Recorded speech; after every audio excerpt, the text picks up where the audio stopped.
was coached by a man who hadn't even been an offensive coordinator for more than 8 games in his career in Freddie Kitchens. Remember when Baker Mayfield got to Cleveland, the predecessors that came before him. We can look at the 4 first-round draft picks in Cleveland prior to Baker's arrival. You got 4 first-round quarterbacks. How'd they fare? Tim Couch, #1 overall pick, 22-37. Ugh. Brady Quinn, 3-9. Ugh. Brandon Whedon, 5-15. Johnny Manziel, 2-6. And then lastly, the Browns hadn't even sniffed the playoffs since 2002. But Baker Mayfield not only takes them to a playoff game, but wins one as well. If you really want to understand someone's value, if you really want to understand this man's value, then you better properly understand the context of what he's doing in the location, which is the Cleveland Browns. That's my 2 cents on Baker Mayfield and how little he has been valued. I got to bring in NFL analyst Bucky Brooks to ask you, Bucky, is Baker Mayfield undervalued in Cleveland? I cannot believe we're even using the term undervalued. Like, I'm trying to figure out what exactly are we trying to say that he is doing that makes him undervalued and maybe even underappreciated. Because when I look at Baker Mayfield, here's what I see. I see a guy who has a 23-22 record, which is right at 500, which is average. I'm seeing a guy who's completing 61% of his passes, which is average. His passer rating is right in the mid 89, 90 range. What exactly are we talking about? He is an average quarterback doing average things. And so how can we say he's undervalued? He actually is probably maybe a little overrated in terms of what we may be having to pay him in the coming months based on an extension. So is he undervalued? Absolutely not. He's an average quarterback paying for a team that has been a little better than average. So he's right at about the right spot for where I rate him and where he should be compensated if we're thinking about long-term values and compensation. Okay, Bucky Brooks, that's not a surprising take from you at all. But I got to bring in my brother Sam Acho to ask you the same question. Is Baker Mayfield undervalued in Cleveland? No, he's not. Emmanuel, I love your monologue. I also love all of your opening monologues. It's been cool to see you do it live and in the flesh. I respect it. I appreciate it. But you got me on this show, so I got to talk to you some real. Value is not based on location. Value is based on perception. And so if there's a perceived value, you say, okay, well, I would pay X amount for this watch. I think it's worth $500,000. I'll pay $500,000 because it's a Rolex or whatever, right? But there's a perception, but then there's reality. The perception in Cleveland is that Baker is the guy. Let's not forget, Cleveland turned down trade offers from Green Bay. They said, we want Baker. So Andrew Berry said, Baker is our guy. Kevin Stefanski said, Baker is our guy. Cleveland Nation, the dog pound, go on Twitter, go on Instagram, go anywhere. They're like, man, get off of us. We have our guy. And so value is not based on location. Value is based on perception. And the perception of Baker in Cleveland is that he is the guy and he's not going anywhere. Well, then we're almost saying the same thing using different words. When I think about Baker Mayfield, this is what people don't understand. You should understand it better than anybody I talk to because of our similar upbringings. We went to a prestigious private school, for those that don't know, St. Mark's School of Texas, literally the #1 school in Dallas, Texas. Google it. You can fact check me. And with that being said, I wasn't really all that smart in high school. Had a 2.8 my freshman year, a 3.0 my sophomore year, a 3.2 my junior year, a 3.4 my senior year. It comes out to about a 3.1 or a 3.2. I wasn't all that smart. But then I got to college. All of a sudden, I was a genius.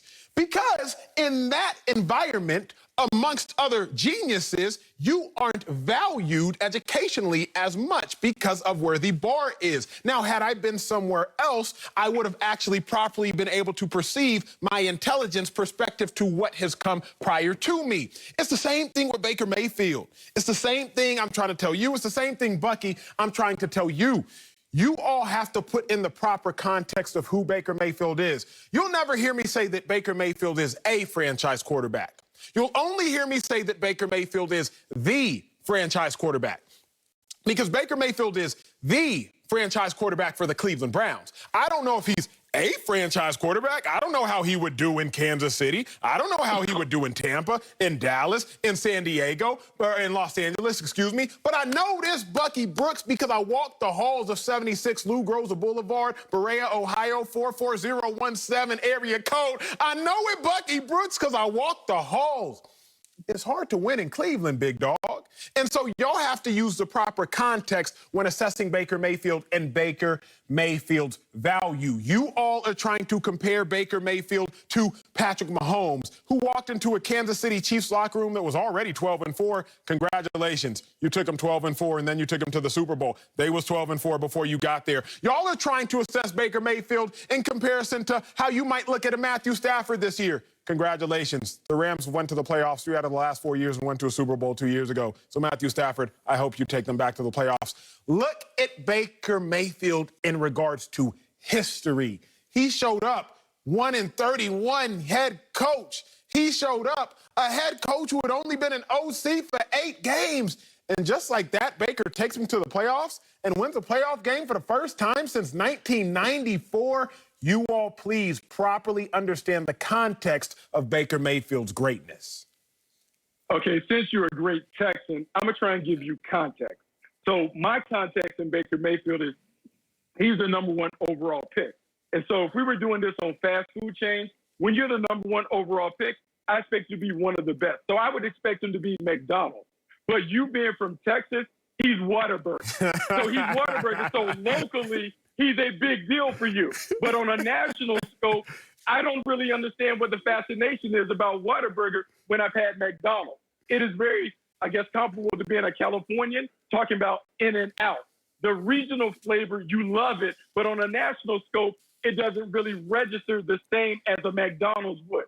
And so maybe it's my fault for saying that Baker Mayfield came in the league the #1 overall pick. He's supposed to be a national brand. I want him to be a franchise quarterback. So I want him to be McDonald's.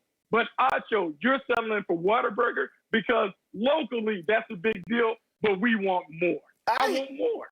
I hear you, Bucky Brooks. I see my dog's well-traveled. He brought up Whataburger, brought up In-N-Out. I see you, Bucky Brooks. But let me remind you all both of this.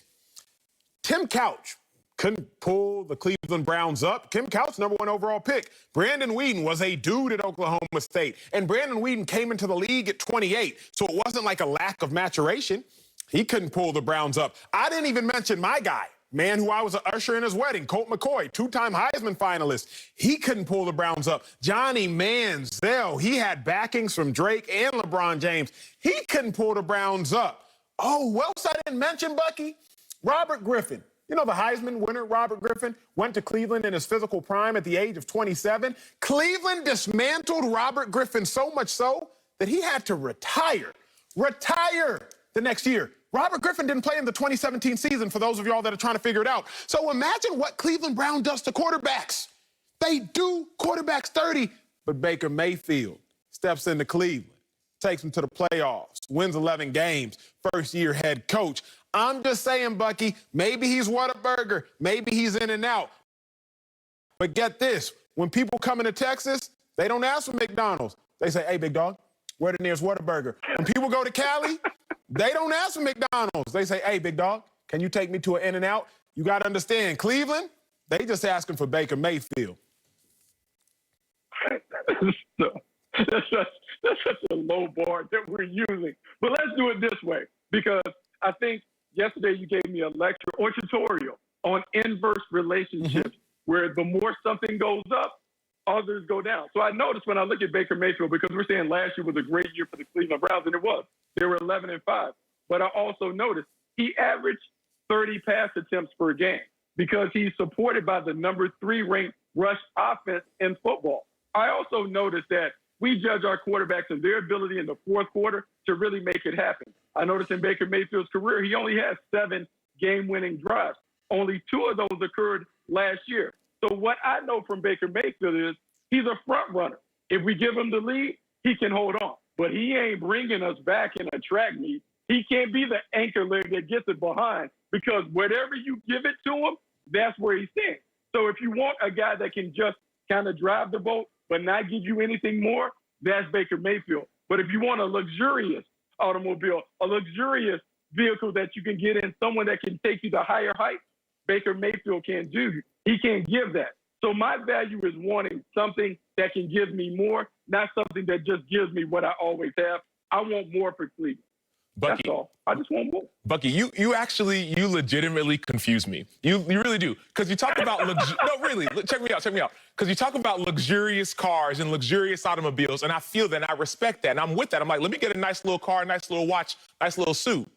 Then you talk about McDonald's. Like, it's apples and oranges. I don't see what you're talking about. I actually would agree with Emmanuel, but I think, Emmanuel, you're proving my point that Baker actually is undervalued. Or a better way to say it is this. The value that people place on him is high. It's very, very high. And so people in the Cleveland organization, from management up and from players, everyone is high on Baker. And so we're having a conversation about, well, you don't care. And, you were in Cleveland, Emmanuel. You know the importance of winning in Cleveland. You know the fan base. You understand it. People love Baker.